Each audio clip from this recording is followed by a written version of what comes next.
Inga Anderson, USG and Executive Director of UNEP, welcome to Al Arabiya. Well, thank you so much for having me. It's a pleasure to be here. Thank you. This year, Saudi Arabia is hosting World Environment Day on the 5th of June, where you are headed in a few days, with a focus on restoring land, halting desertification, and building drought resilience. These topics are very important as up to 40% of the world land is already degraded. An estimated 3.2 billion people worldwide are negatively impacted by the desertification, and more than 3/4 of the world population expected to be affected by drought by the year 2050. What collective, realistic solutions you hope the Riyadh conference can come up with to combat this threat? So really, we need to understand that when we lose land productivity, when we lose land fertility, when we lose the ability of the land to restore itself, because we've always had droughts come from time to time, then we are in dire trouble. And so the answer, of course, is to restore land. And that's the amazing thing.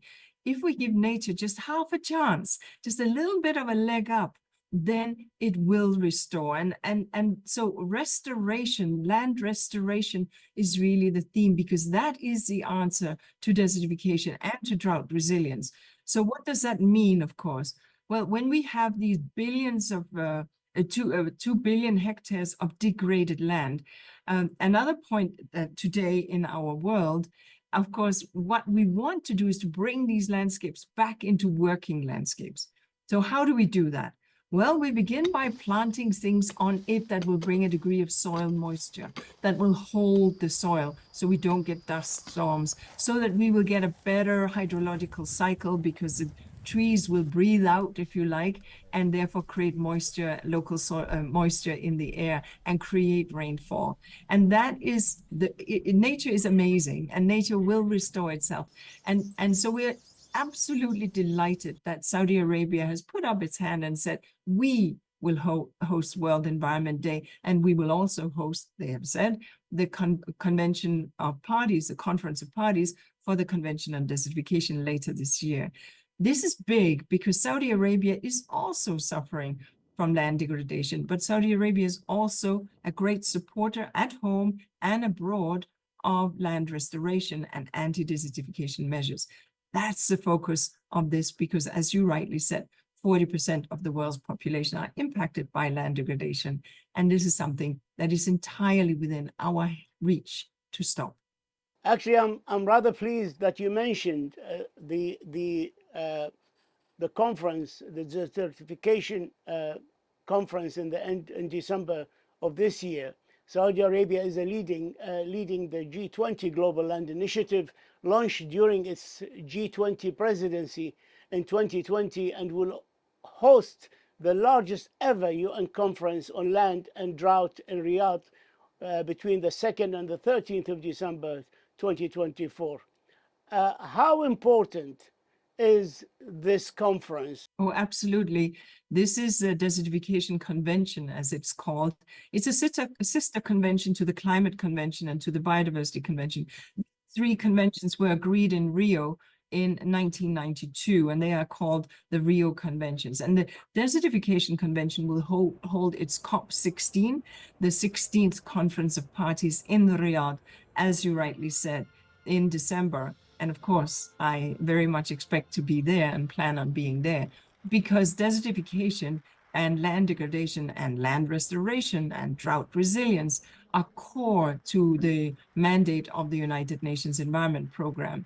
We have a significant program that deals precisely with land restoration. And the beauty of land restoration is, of course, that when you restore land, you are tackling land degradation, but you're also tackling biodiversity loss, and you're also tackling climate change and creating resilience. For example, if you're restoring coastal sand dunes, you will prevent, and they can absorb the heavy floods that will come in high winds and high tide, etc. If you are restoring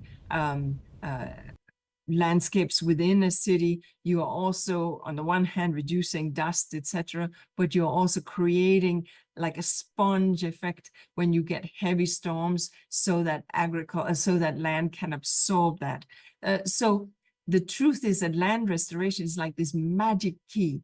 It's good for our hearts and souls and so on, because we like to walk in green and to be present in green, but it's also good to solve climate, just to help solve aspects of climate impacts, to help deal and address with biodiversity, and to help address desertification. Last year was the warmest on record, with resulting heat waves, storms, and droughts causing havoc.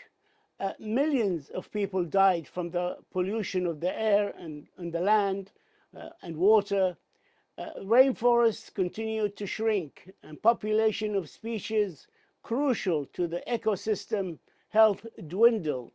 Every day this continues, humanity dig itself into a deeper hole. Can we get out of this hole if action is not taken today? I mean, obviously, we from the United Nations, and more so from the United Nations Environment Program, we have been calling for action ever since these conventions that I referenced have been agreed back in 1992. Action matters, and every delay will essentially just increase the cost of the impacts, right? But right now we are on track for temperature increases that take us far beyond the Paris Agreement, where we said below 2 degrees, aiming for 1.5.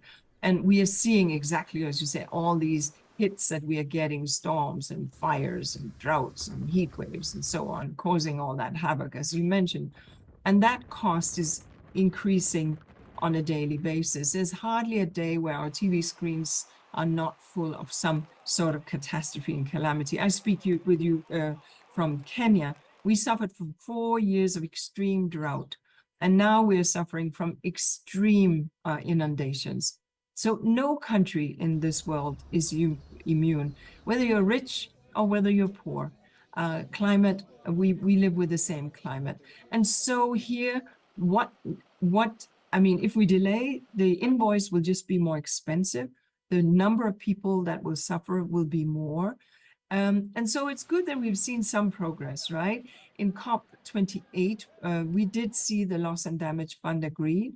And yes, we have some $700 million in it, in pledges. Now, it's not anywhere near where we want to be, but it's a good first beginning.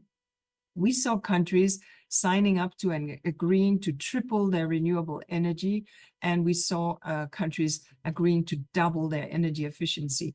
And we saw also real work on the adaptation and resilience side. So all of that matters, but we need to speed up, because the end of the era of fossil fuels has to come to an end, so that CO2 emissions is not the mainstay of our economy. We have to understand, however, that vilifying CO2 and that fuel that has enabled our wealth does not really work. What we need to do is to lean into the alternatives, lean into the solutions, and that's part and parcel of the conversation that the world will be having at the COP29 in Azerbaijan.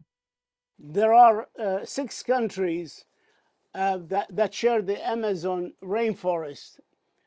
And these countries are Brazil, Bolivia, Peru, Colombia, Ecuador, and Venezuela. And in these 6 countries, deforestation is considered the worst in the world. How can we make them see that what they're doing is so harmful to our planet and the people of this world? So, I mean, what Brazil and many of these countries rightly say is, look, they say, and now I'm putting my voice in their stead, you've already degraded your forests. You found wealth under your trees. You found oil, you find gold, you find whatever materials you needed to fuel your development. So if you want us to leave our forests, you are, in a sense, you owe us something. You have to pay for that ecosystem service that our forests, the lungs of the world, are providing to you. Now, I will say this. the moment President Lula came into power, he immediately stepped up. The same for Colombia, I should say, and a number of the other countries that you mentioned, immediately stepped up and did all the right things in terms of seeking to halt forest degradation at the Amazon level, understanding that it's not only bad for the world, but it's also bad for these countries. But there has to be some sense of payments also for the ecosystem services that these amazing ecosystems are providing to the rest of the world. I sit very relatively close to the Congo Basin. That is the large Democratic Republic of Congo holds a major share of that basin, but other countries too. And these are very poor countries, but we also know that there's extreme wealth underneath those trees. The world wants, and we all want, for the Congo Basin, the Amazon Basin, and the Borneo Mekong Basin in Southeast Asia to be intact. That's critical. But the world needs to support these countries with land restoration, with forest protection, and with development opportunities in other forms so that this can be done. And I think we're beginning to see some of that, but not at the level and the rate that we need to see it. And that's very critical because it's in everyone's interest that these tropical forests remain. Globally, at least, there are 2 billion people depend on agriculture for their livelihoods. How can we make food systems more sustainable? So these 2 billion people are also the people who put our proverbial daily bread on the table and who ensure that we all, as best we can feed ourselves and our families. So the last thing we want to do is to vilify those farmers. We have to be very thankful for the work that they do. But the truth is that that we are pushing through our agriculture activity greater land degradation. And we have to understand that that degradation could potentially reduce our food production by 12% over the coming years. And so that would obviously see food prices increase. And so what needs to happen is that we need to think about, yes, we're probably going to need some chemicals in our agriculture, but can we do regenerative agriculture? Can we minimize the chemical input? Because by using the older systems where we allow the soils to regenerate, where we do natural composting, we actually have much richer and healthier soils. We understand that there are projects across the world that are turning degraded farmland into working landscapes, into forests, into savannas, into grasslands and peatlands again. And that too creates jobs and opportunities. And so we're seeing this across the world. And that is very much the message also of the upcoming World Environment Day that will be hosted by Saudi Arabia, that it's never too late.